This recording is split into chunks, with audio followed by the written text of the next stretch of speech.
তবে আজ নিজের রুমের কিছু অংশ গোছাবে ভেবেই সব বাদ দিয়ে কাজে লেগে পড়ল মেহমেদ। অতঃপর দ্রুত হালকা কিছু ফার্নিচার গোছালো মেহমেদ।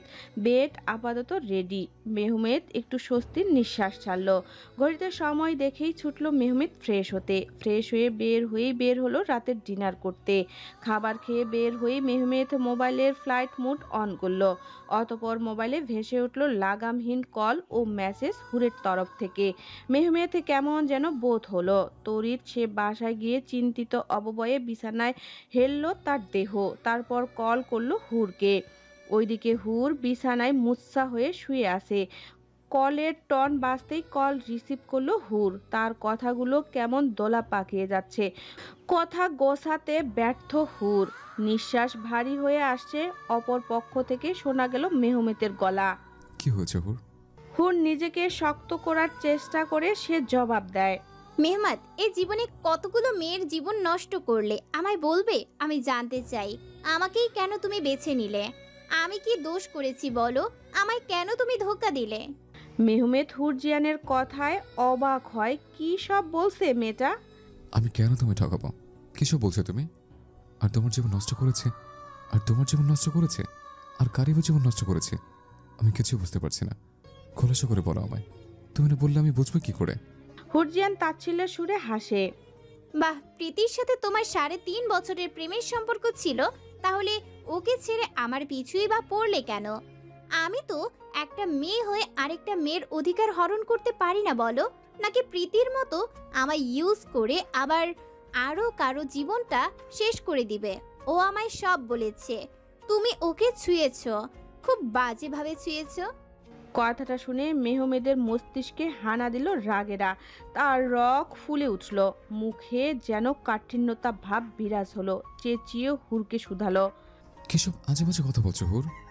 তুমি সত্যি কিছু জানো না? আমি একটু সময় দাও, আমি তুমি বুঝিয়ে বলছি। হুরজিয়ান কান্নারত কণ্ঠে বলে উঠে, আমার সব জানা হয়ে গেছে, আমার আর কিছু জানার দরকার নেই। দিনের পর দিন তুমি ওর সাথে শারীরিক সম্পর্কে লিপ্ত ছিলে, ওর জীবনটা নরকে পরিণত করে দিয়েছো। শোনো মেহমাদ, তুমি কখনোই আমার সামনে আসবে না। আজ এখন থেকে আমি সিদ্ধান্ত নিয়েছি, তোমার সাথে আমার আর কোনো সম্পর্ক নেই। আমায় কখনো কলও করবে না। অতপর কল কেটে দিল হুরজিয়ান। ফোনের ফ্লাইট মোড অন করে ছুঁড়ে মারল মোবাইলটা বিছানায়। অতপর কান্নায় ভেঙে পড়ল হুর। তার এত কষ্ট হচ্ছে কেন? সে কিছুতেই বিশ্বাস করতে পারছে না। সব কিছু কেমন ঘোলাটে লাগছে।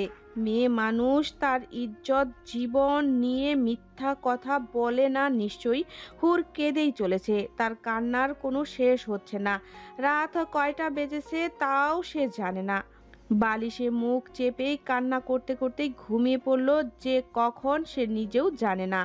রাত 3টা। মেহমেদ নিশাচর প্রাণীর মতো বসে আছে। সে হুরের সোশ্যাল অ্যাকাউন্ট ঘাটাঘাটি করছে। মেসেঞ্জার লিস্টে প্রীতির মেসেজগুলো পড়তে বুঝতে বাকি রইল না যে ভুল বুঝাবুঝি সৃষ্টি করেছে আর কেউই নয় প্রীতি। এই মেয়েকে একটা শিক্ষা দিতে হবে। 3 বছর আগের রূপটা বোধহয় ফিরে এলো বুঝি মেহমেদের। এই মেয়েটাকে তার হাত থেকে কেউ বাঁচাতে পারবে না। মেহমেদ মুখ থেকেই বলে উঠল প্রীতির উদ্দেশ্যে, আই কিল ইউ। মেহমেদ ভয়ঙ্করভাবে হেসে ওঠে। কিছুক্ষণ হেসেই সে থেমে যায়। অতপর বলে ওঠে, আমার নিষ্পাপ বউটাকে ভুল বুঝালে প্রীতি, এর জন্য তুই ভয়ঙ্কর শাস্তি পাবি। তারপর যেন এক অঙ্ক কষতে লাগলো মেহমেদ। সেই অঙ্কের ফল যেন বের হলো প্রীতির শাস্তি আর হুরের ভবিষ্যতের পরিণতি। এখন শুধু সকাল হবার অপেক্ষা। 7 সকালে কলিং বেল বাজতেই মির্জা ভিলার সদস্যরা একটু ভাবুক দৃষ্টিতে চাইল সদর গেটে। সাইকা গিয়ে সদর দরজা খুলতেই মেহমেদকে দরজার ওপাশে দেখে ভয়ে আঁতকে উঠল। এই বাড়িতে মেহমেদ ভাইয়ের আসাটা ভয়ঙ্কর বিষয়। 3 বছর আগের ঘটে যাওয়া ঘটনার পর সে কখনোই আর এ বাড়িতে পা রাখেনি। সাইকা আতঙ্ক হয়েই যেন বলে উঠল, মেহমেদ ভাই তুমি? মেহমেদ সাইগাকে ঠেলেই ভেতরে ঢুকলো। ধপধপ করে পা ফেলেই বৈঠক ঘরে যেতেই প্রীতিকে দেখতে পেল মেহমেদ। তড়িৎ কাণ্ডের টাল সামলাতে পারল না প্রীতি। মেহমেদ তার গলা ঠেসে দেওয়ালে চেপে ধরেছে। মেহমেদকে ছাড়াতেই যেন দৌড়ে আসলো মেহমেদের ফুপু ও ফুপা। বাবা ওকে ছাড় তুই। না ফুপু, আমি পালন করো না। আমার জীবনটা হেল করে দিয়েছে, আমি পারছি না আর বাঁচতে। এর মাঝেই প্রীতির বাবা মাও হাজির হলো। দৌড়ে এসে প্রীতিকে ছাড়ালো মেহমেদের হাত থেকে। ছাড়া পেয়েই কেসে উঠল প্রীতি। প্রীতির বাবা আগুন ঝরা চোখে মেহমেদকে শুধালো, এই ছেলে, এত বড় সাহস কি করে হলো তোমার? আমার মেয়েকে মেরে ফেলতে চাইছো তুমি? মেহমেদ তেতে উঠে পাশের ফুলদানিটা হাতে নিয়ে প্রীতির মাথা ফাটাতে গিয়েও সে ব্যর্থ হয়। আটকায় সাইগার বাবা। মেহমেদকে টেনে বসায় সোফাতে। মাথায় হাত বোলাতে বোলাতে বলে ওঠে, আমায় বল কি হয়েছে? মেহমেদ চেঁচিয়ে ওঠে, তোমরা সবাই জানো হুরের সাথে আমার বিয়ে ঠিক হয়েছে। আমাদের সম্পর্কটা তোমার ভাইয়ের মেয়ে হজম করতে পারেনি। কাল তোমাদের প্রীতি হুরকে যা নয় তাই বলেছে। আমি নাকি আপনাদের মেয়েকে নিয়ে এক বেছেনে শুয়েছে। হুর আমায় ভুল বুঝেছে, আমাদের সম্পর্কে ভাঙন ধরিয়েছে। মেহমেদের কথা শেষ হতেই প্রীতি যেন অস্বীকার করলো কথাটা। আমি কিছু করিনি ছোট আব্বু, বিশ্বাস করো। মেহমেদ সশব্দে হাসলো। নিজ ফোন বের করে হুরের সাথে করা কনভারসেশনগুলো দেখালো সবাইকে। সেটা দেখে যেন সবাই সবটা বুঝতে পারলো। এখন প্রীতি পালাবে কথায়। অতপর প্রীতির বাবা এগিয়ে গেলেন মেহমেদের নিকট। মেহমেদের পিঠে হাত বুলিয়ে বলল, আমি সবটা দেখছি, তুমি যাও। হুর, আম্মুকে বোঝাও। তাতেও যদি কাজে না হয় আমরা সবাই বোঝাবো। একদমই হাইপার হয়েও না। যাও এবার, আমি বিষয়টা দেখছি। মেহমেদ বাক্য ব্যয় করল না। সাইকার আব্বু আম্মুকে বিদায় জানিয়ে বেরিয়ে গেল মির্জা ভিলা থেকে। জানালা থেকেই রৌদ্রের আলোর ছিটেফোঁটা ছুঁয়ে যাচ্ছে হুরের অবয়বে। হালকা তাপ অনুভব করতেই চোখ মেলে তাকালো হুর। আশপাশ হাতড়ে মোবাইলটায় দেখলো 7:30 বেজেছে। উঠে বসলো হুর। তার কিছু ভালো লাগছে না। উঠে ওয়াশরুমে গিয়ে একেবারে রেডি হয় সে বাইরে বের হওয়ার জন্য। সে ভাবলো তানজিলাদের বাসায় যাবে। আজ বিকেলে সে কোথাও যাবে না। বিকেলে মেহমেদ আসার আশঙ্কা আছে। টাইম গুনে সে দেখলো মেহমেদ সকাল সকাল রওনা হলে দুপুর 2টার মধ্যেই এসে পৌঁছাবে। এখন সে তানজিলাদের বাসায় গিয়ে কিছুক্ষণ থাকবে। তারপর বাসায় এসে আর বের হবে না। আজ টিউশনিও সে অফ দিবে। মেহমেদকে এত দিনে খুব ভালো করে চিনেছে। হুরের ভাবনা শেষ হলো। ঘড়িতে হুর চেয়ে দেখলো 8:15 বেজেছে। রুম থেকে বের হতেই খাবার টেবিলে বসলো হুরজিয়ান। আয়শা খানম হুরকে দেখেই নাস্তা এগিয়ে দিল। নাস্তায় এগিয়ে দিতেই হুরজিয়ান তার আম্মুকে শুধালো, তানজিলাদের বাসায় যাচ্ছি, ওখান থেকে দুপুরের খাবার খেয়ে আসবো। অতপর খাওয়া শেষ করেই তড়িৎ বের হয় সে। হুরজিয়ান উদাস মনেই হেঁটে চলছে, কিন্তু দৃষ্টি দিশেহারা হলেও কান তার সজাগ। তার কেমন যেন মনে হলো তার পিছু কেউ হাঁটছে। বিষয়টা বোঝার জন্য পিছু চাইলেও কাউকে দেখলো না। রাস্তা একদম ফাঁকা। হুরজিয়ান আবারও দ্রুত হাঁটে, কিন্তু এবার সে ব্যর্থ হয়। মুখে রুমাল চাপাতেই অজ্ঞান হয় হুরজিয়ান। সে ঢলে পড়ে মেহমেদের বুকে। অতপর মেহমেদ কাউকে ইশারা করে চেঁচিয়ে বলে ওঠে, এই ছোট, চলে আয়। তারপর ছোটু নামের সেই ছেলেটা তার অটোরিকশা নিয়েই ছুটে আসে হুর মেহমেদের নিকট। অতপর মেহমেদ হুরকে কোলে তুলেই উঠে বসে রিকশায়। তারপর ছোটু মেহমেদের উদ্দেশ্যে বলে ওঠে, কোথায় যাব বস? মেহমেদ হুরকে বুকে জাপটে ধরে জবাব দেয়, আমার বাসায়। তারপর অটো ছুটে চলে মেহমেদের বাসার দিকে। সাময়িক অন্ধকার আচ্ছন্ন রুম। জানালার ফাঁকা থেকে আলো প্রবেশ করছে। উপরে ঘুরছে সিলিং ফ্যান। সেই ফ্যানের বাতাসে জানালার পর্দাগুলো হালকা দুলছে। গোল বিছানার পাশে মুচ্ছা খেয়ে পড়ে আছে হুর। তার দু হাত একসাথে বাঁধা, নিজ ওড়না এক প্রান্ত দিয়ে, চুলগুলো বিছিয়ে আছে পুরো গোল বেডটা জুড়ে। শুভ্র ড্রেসের ভয়ঙ্কর সুন্দর লাগছে হুরকে। সেই সৌন্দর্য যেন তৃষ্ণা মিটিয়ে দেখছে মেহমেদ। হুরের হাতে বাঁধা ওড়নার অন্য প্রান্তে খুব শক্ত করেই পেঁচিয়ে রেখেছে নিজ হাতে মেহমেদ। মিউজিক বক্সে চলছে স্লো লুপ সুরের গান। গানের আওয়াজ কানে পৌঁছাতেই হুর পিটপিট করে চোখ মেলে তাকালো। চারপাশটা কেমন নতুন দেখতেই ভয়ে আটকে উঠল হুর। হাত বাঁধা অবস্থায় বিছানায় ভর করেই উঠে বসতেই মেহমেদকে দেখে শুকনো ঢোক গেল হুরজিয়ান। মেহমেদ তার দিকে তাকিয়ে আছে। মেহমেদকে দেখে পৃথিবীর সব ভয় যেন জেগে বসলো হুরের কাঁধে। হাতের বাঁধনকে ভর করেই সে বিছানা দিয়ে নামলো, কিন্তু পালাতে পারল না। মেহমেদ যে তার ওড়নার বাকি অংশ আগে থেকেই ধরে আছে। এ কেমন পরিস্থিতি? মেহমেদ চেহারায় গম্ভীর ভাব। মেহমেদ বাকি ওড়না পেঁচাতে পেঁচাতে হুরজিয়ানের কাছে এগুলো। হুরজিয়ান মেহমেদের এমন রূপ দেখে ভয়ে পিছু হাঁটে। ভয়ে কেঁপে উঠে হুরজিয়ানের সারা অঙ্গ। সে কেঁদে ফেলে মেহমেদের কাছে আসতেই। হুরজিয়ান কেঁদে কেঁদেই মেহমেদকে শুধায়। মেহমেদ প্লিজ কাছে এসো না, তোমাকে প্রচন্ড ভয়ঙ্কর লাগছে।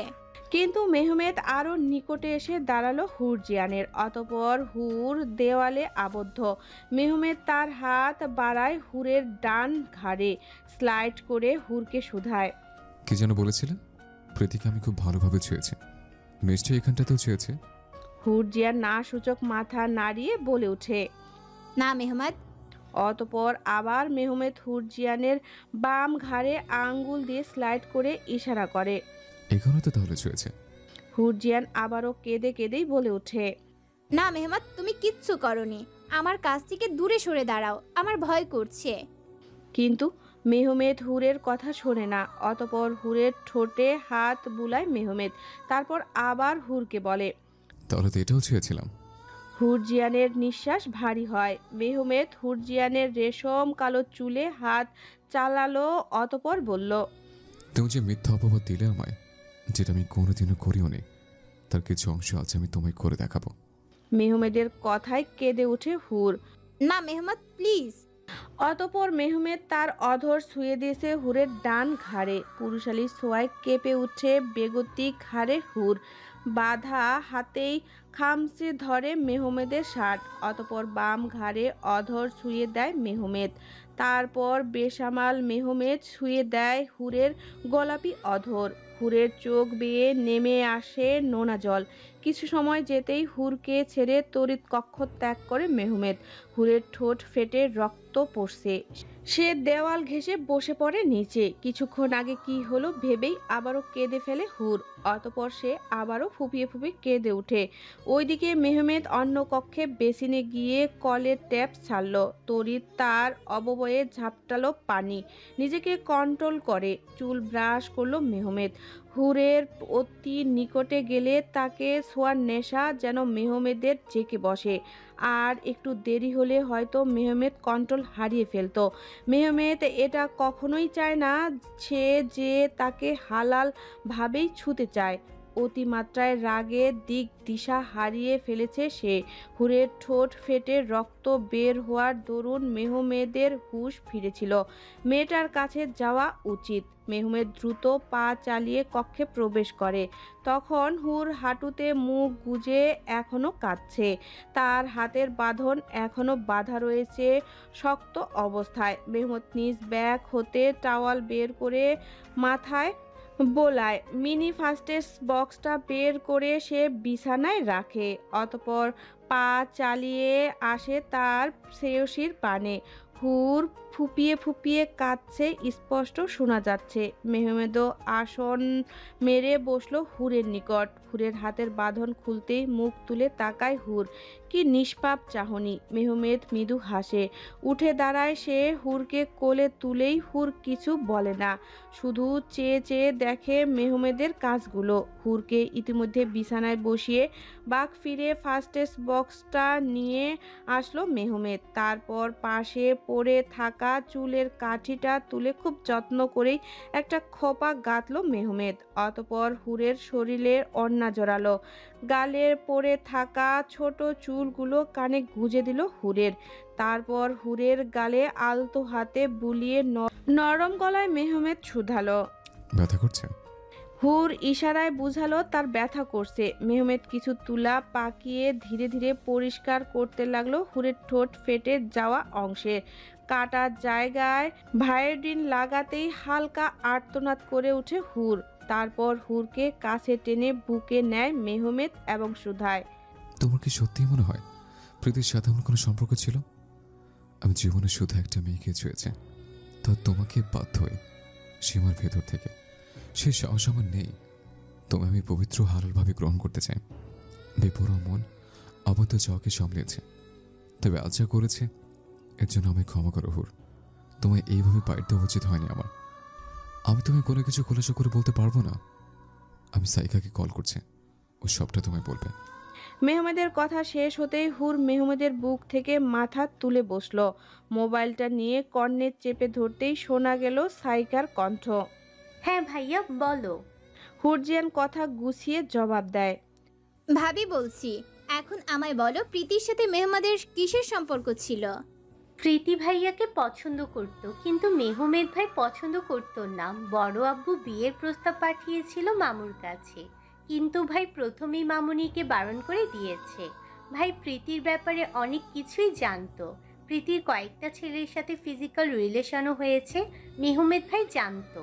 প্রীতি যখন ভাইকে বলেছিল ও ভাইকে পছন্দ করে, তখন মেহমেদ ভাই লোক লাগিয়ে সব জানতে পেরেছে। তারপর এক অনাকাঙ্ক্ষিত কারণে বাড়িতে মেহমেদ ভাই আর আসে না। হুরজিয়ান ভাবুক হয়ে জিজ্ঞাসা করলো, কি হয়েছিল? সাইকা ঢোক গিলে কথাগুলো গোছালো, অতপর জবাব দিল। মেহমেদ ভাই সেদিন আমাদের বাসায় মামুর কিছু জিনিস নিয়ে এসেছিল বাইরে, তারপরে বৃষ্টি শুরু হয়। ভাই ওই বৃষ্টিতে যেতে চাইলেও যেতে দেয়নি মা। আমায় বলেছিল ভাইকে টাওয়াল দিয়ে আসতে কক্ষে।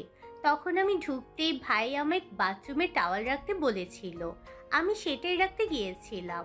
বের হতে দেখেছিলাম প্রীতি ভাইয়াকে বদনাম করতেই নিজের জামা ছিঁড়তে ছিঁড়তে চিৎকার করছিল। তখন আমি সবটা চোখে দেখেছিলাম। তারপর থেকে মেহমেদ ভাই আমাদের বাসায় আসা বন্ধ করে দিয়েছে। এই কারণে ভাই চট্টগ্রাম চলে গিয়েছিল। মেহমেদ ভাইয়ের কোনো দোষ নেই ভাবি, ভাইকে ভুল বুঝো না। আমি কখনো যদি কিছু দেখেছি ওইটা মিথ্যাভাবে উপস্থাপন করি না। সাইকার কথা শেষ হতেই হুরজিয়ান কল কেটে দিল। তারপর ফোনটা পাশে রেখে চুপ করে বসে রইল। মেহমেদও চুপ করে বসে আছে হুরের মতো। হচ্ছে না কোনো বাক্য বিনিময়। এর মধ্যেই মেহমেদের মোবাইল আবার বেজে উঠল। কল রিসিভ করতেই মেহমেদের কথার ধরন শুনেই হুর বুঝতে পারল ডেলিভারি ম্যান খাবার নিয়ে এসেছে। মেহমেদ চলে গেল খাবার আনতে। কয়েক মিনিট ব্যবধানে খাবার নিয়ে হাজির হলো মেহমেদ। মেহমেদ এসে খাবার রেডি করে হুরকে খাইয়ে দেয় এবং নিজেও খায়। তবুও আর একটি কথাও বলে না হুর। খাওয়া শেষ হতেই কক্ষ ত্যাগ করে মেহমেদ। মনে অভিমানের মেঘ জমেছে হুরের, সেটা কিছুটা হলেও বুঝতে পেরেছে মেহমেদ। তাই সাময়িক নীরবতা সেও পালন করলো। বেশ কিছুক্ষণ কেটে গিয়েছে। হুর ভাবুক দৃষ্টিতে চাইল দরজার পানে। মেহমেদের কোনো দেখাই নেই। সবটা খোলাসা হয়েছে। শুধু শুধু রাগ করার কোনো মানে হয় না। হ্যাঁ, সে রাগ করেছে এই কারণে যে মেহমেদের জ্বালাতন দিন দিন বেড়েছে তাই। তবুও তো লোকটা তাকে পাগলের মতো ভালোবাসে। হুর বিছানা থেকে পা বাড়ায়, হেঁটে চলে মেহমেদকে খুঁজতে। ফুল ইউনিটে বাসাটা যেন গোলক ধাঁধার মতো লাগছে। মাল জিনিসে ভরপুর, কিন্তু কিছু গোছানো হয়নি। মেহমেদকে খুঁজতে খুঁজতে চোখ আটকে গেল বারান্দার দোলনায়। সেখানে একাকী নীরব হয়ে বসে আছে মেহমেদ। দেখে বোঝা যায় একরাশ বিষণ্ণতা তাকে ঘিরে ধরেছে। হুর গিয়ে পাশে বসে, মাথা হেলিয়ে দেয় মেহমেদের কাঁধে। তারপর বলে ওঠে, একদম কথা বলবো না আপনার সাথে, আমি রাগ করেছি। মেহমেদ হাসে। কয়েক সেকেন্ড বাদেই উঠে দাঁড়ায় হুরের সামনেই। অতপর পাজা কোলে তুলে শুধায়, তাহলে যাওয়া যাক রাগ ভাঙাতে। হুরজিয়ান হতভম্ব। সে চেয়ে চেয়ে বলে, নিচে নামো মেহমাদ। কিন্তু মেহমেদ শোনে না। কক্ষে নিয়ে দাঁড়া করায় হুরকে, অতপর এগোয় হুরের নিকট। হুরের অবয়বে ফু দিয়ে এলোমেলো করে ছোট চুলগুলো। হুর তড়িৎ চোখ বন্ধ করে। মেহমেদ মুস্কি হেসে হুরের নাকের ডগায় আঙ্গুল ছোঁয়ায়। মেহমেদ বলে ওঠে তার রূপসী প্রেমিকাকে। যেহেতু তুমি রাগ করেছ, রাগ ভাঙানোর দায়িত্ব আমার। আমি তোমার রাগ 3 পর্যায়ে ভাঙাতে পারি। 1, প্রাথমিক পর্যায়ে। 2, মাধ্যমিক পর্যায়ে। 3, উচ্চতর। এখন বলো তুমি কোন পর্যায়টা চাইছো? হুরজিয়ার নাক চোখ কুঁচকে জবাব দিল। আজাইরা, আমরা এখানে অঙ্ক করতে এসেছি নাকি? আচ্ছা, তুমি বুঝিয়ে বলছে। প্রাথমিক পর্যায়ে রাগ ভাঙাতে গেলে তুমি আমি রোমান্টিক কবিতা বা শায়রি শোনাতে পারি। প্রাথমিক পর্যায়ে যদি কাজ না হয়, তাহলে দ্বিতীয় পর্যায়ে প্রয়োগ করব। সেখানে তোমার আর আমার মধ্যে কিছু গিফট দেওয়া নেওয়া যেতে পারে। তাতেও যদি কাজে না আসে, তাহলে উচ্চতর প্রয়োগ করতে হবে। উচ্চতর পর্যায়ে থাকবে। কথাটুকু বলেই মেহমেদ থেমে গিয়ে এক দুষ্টু হাসি হাসল। হুরজিয়ান এই দুষ্টু হাসির ইশারা বুঝতে পেরেই চোখ গোল গোল হয়ে গেল হুরের। অতপর বিছানায় পড়ে থাকা বালিশটা তুলেই মেহমেদকে তাড়া করল হুর। টম অ্যান্ড জেরির মতো ছুটাছুটি এক পর্যায়ে হুরজিয়ানকে নিয়ে মেহমেদ আবদ্ধ হলো আলমারির দরজায়। ছোটাছুটির ফলে হুরের নিঃশ্বাস ভারী হয়। মেহমেদও শ্বাস ফেলে নিজেকে ঠিক করে। অতপর অন্য হাত দিয়েই আলমারির দরজা খুলেই বের হয় হুরের সমান এক পান্ডা পুতুল। পান্ডাটা হুরের সামনে ধরতেই আনন্দের চকচক করে উঠে চোখ। মেহমেদের পানে তাকিয়ে হুর শুধায়। অনেক কিউট মেহমেদ। মেহমেদ হুরের নাকের ডগায় টোকা মারে মুস্কি হেসে বলে। আমার রিটার্ন গিফট চাইছে। পান্ডা পুতুলটার হাত বুলিয়ে হুর জবাব দেয়। আজকে তোমায় একটা রিটার্ন গিফট দেওয়াই যায়। বলো কি চাই? মেহমেদ পান্ডা পুতুলটা বিছানায় ছুঁড়ে ফেলে হুরের কোমর জড়িয়ে কাছে টানে এবং নরম গলায় শুধায়। Dance with me babe for some times. Hur জিয়ানো সায় দেয়। জো হুকুম মেরে আকা। ডান্স স্টেপ করতে করতেই কখন যে গান শেষ হলো হুর মেহমেদ খেয়াল করলো না। সব কিছু যেন নিস্তব্ধ হলো। শুধু শোনা গেল দুই প্রেমিক প্রেমিকার শ্বাস ফেলার শব্দ। হুর মেহমেদের বাহু ছেড়ে লজ্জায় মুখ লুকায় ওপাশ ফিরে। মেহমেদ মুস্কি হাসলো। অতপর হুর কয়েক সেকেন্ড বাদেই হাত ঘড়ির পানে চেয়ে মেহমেদকে শুধালো। 2টা বেজেছে মেহমেদ, আমার বাসায় যাওয়া দরকার। আম্মুকে বলেছি 2টার মধ্যেই বাসায় ফিরবো। কথাটা কর্ণে পৌঁছাতেই যেন মেহমেদের চোখ অশান্ত হলো। তারপর হুরজিয়ানের নিকট এসে দাঁড়ালো মেহমেদ। তখন হুর নিজের সব কিছু গোছাচ্ছে বাড়িতে ফেরার জন্য। হুরের যথেষ্ট মনোযোগ পাওয়ার জন্য মেহমেদ তার বাহু আঁকড়ে তার দিকে ফিরায় এবং শুধায়। আর সহ্য হয় না হুর, চলো না আজই পালিয়ে বিয়ে করে ফেলে। তারপর তোমার বাপ তোমার সাথে আবার আমার বিয়ে দিয়ে দেবে। মেহমেদের কথা শেষ করতে পারল না। হুরজিয়ান খিলখিল করে হেসে বলে উঠল। ডায়লগটা চেঞ্জ করো বেব, পুরনো হয়ে গেছে। Try need something babe. Mehmed এক হাত দিয়ে চুল ব্রাশ করলো এবং বলল। I am so serious babe. হুরও হেসে বলে উঠে। আমিও খুব সিরিয়াস ম্যাজিস্ট্রেটের বউ হওয়ার জন্য। মেহমেদ চুলে হাত বুলিয়ে চুল ব্রাশ করে হুরের উদ্দেশ্যে চোখ টিপকুনি কেটে শুধায়। আমি সত্যি বলছি, এবার আমি সত্যি সিরিয়াস। যাও, 1 মাসের মধ্যে তোমায় বিয়ে করে এই রুমে তোমায় নিয়ে বাসর করব। হুরজিয়ান ব্যাগটা কাঁধে নিয়ে জবাব দেয়। চ্যাচড়া বেটার শখ কত? হুরজিয়ান ভেংসি কেটে মেহমেদের নিকট এসে মেহমেদের হাত টেনে বের হয় বাসা থেকে। অতপর মেহমেদ অনিচ্ছা সত্ত্বেও হুরকে রিকশায় উঠিয়ে দেয়। হুরের রিকশা চোখের আড়াল হওয়া পর্যন্ত মেহমেদ চাতক পাখির ন্যায় তাকিয়ে থাকে মেহমেদ। হুর যতক্ষণ থাকে সবটা যেন রঙিন মনে হয়। হুর চলে গেলেই সবটা এলোমেলো হয়ে যায়। এ কেমন অনুভূতি! মেহমেদের যেন সর্বহারা পাগলের মতো লাগে। মাঝে সময় যেন খুব দ্রুতই যাচ্ছে। 1 সপ্তাহ যেন চোখের পলকেই চলে গিয়েছে। মেহমেদের বাবা মা আজই এসে পৌঁছিয়েছে নিজ ঢাকা বাসায়।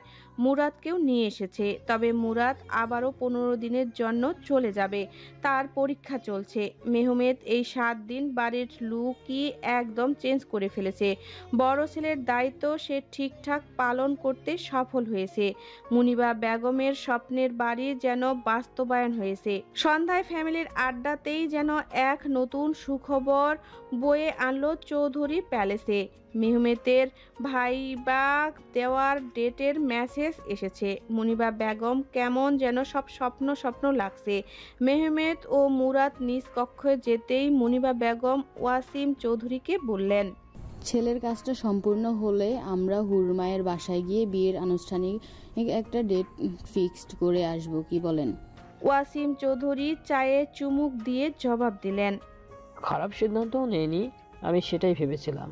তারপর তাদের মাঝে মেহমেদের বিয়ের বিষয়ে বহু কথা চলতে থাকে। ওইদিকে মেহমেদের দুশ্চিন্তায় মাথা ফেটে যাচ্ছে।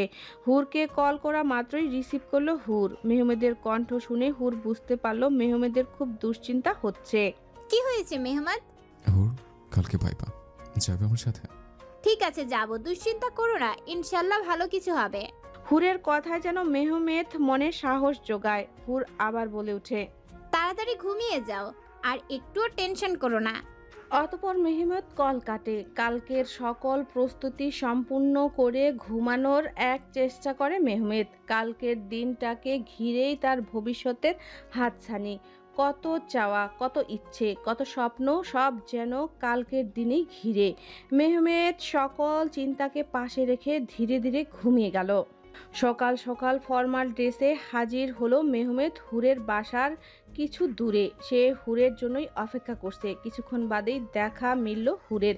সে আজ অন্য লুকে বের হয়েছে। তার পরনে হালকা সুতি চেক শাড়ি, চুল খোপা করা, হাতে ঘড়ি, কর্ণে টপ, কানের দুল, যেন অন্যরকম হুর। মেহমেদ এই সামান্য সাজে হুরের দিক থেকে চোখ ফিরাতে পারছে না। হুরজিয়ান কাছে আসতেই মেহমেদ বলে উঠল, দিলে তো মাথা নষ্ট করে, এখন বাইক চালাবো নাকি তোমায় দেখবো?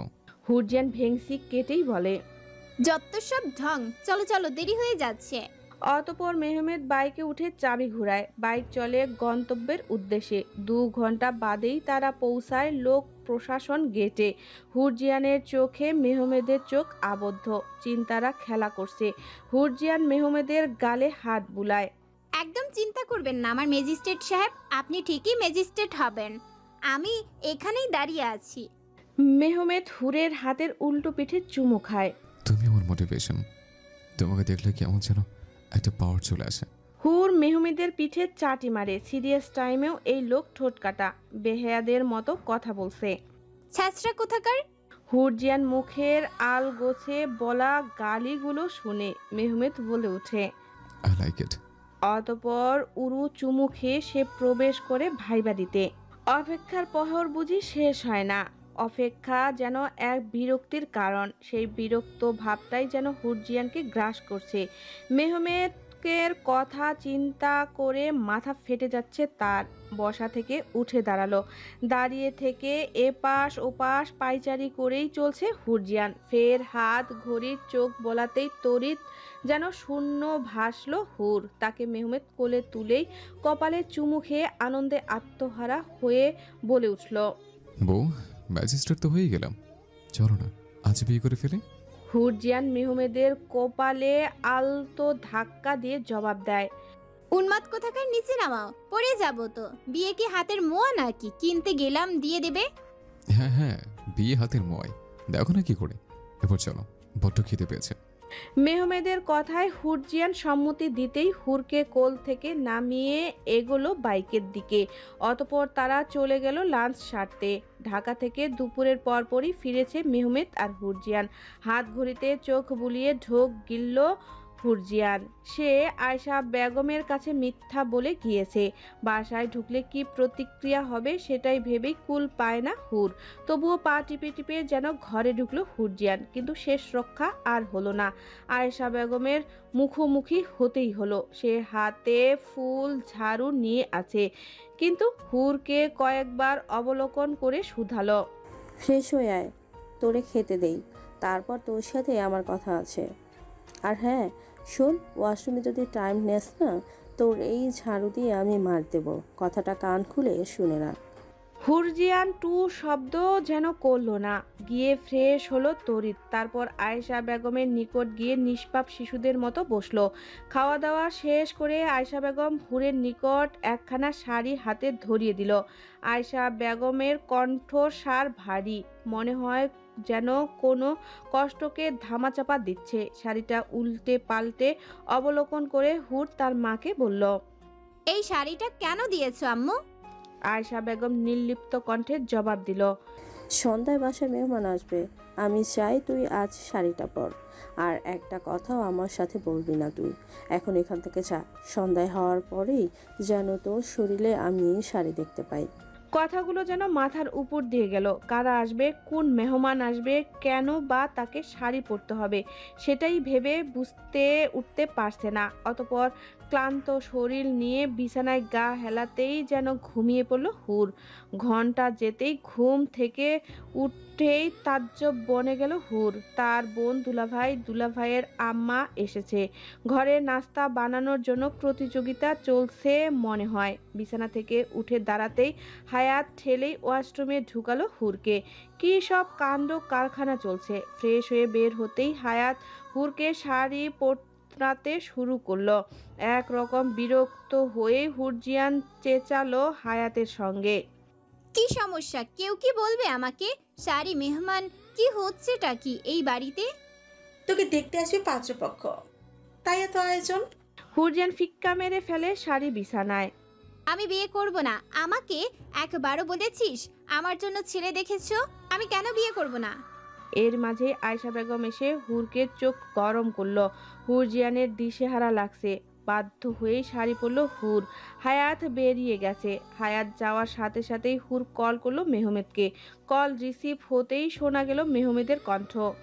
হ্যাঁ বলো, কি হয়েছে? হুর ভার কণ্ঠে শুধায়।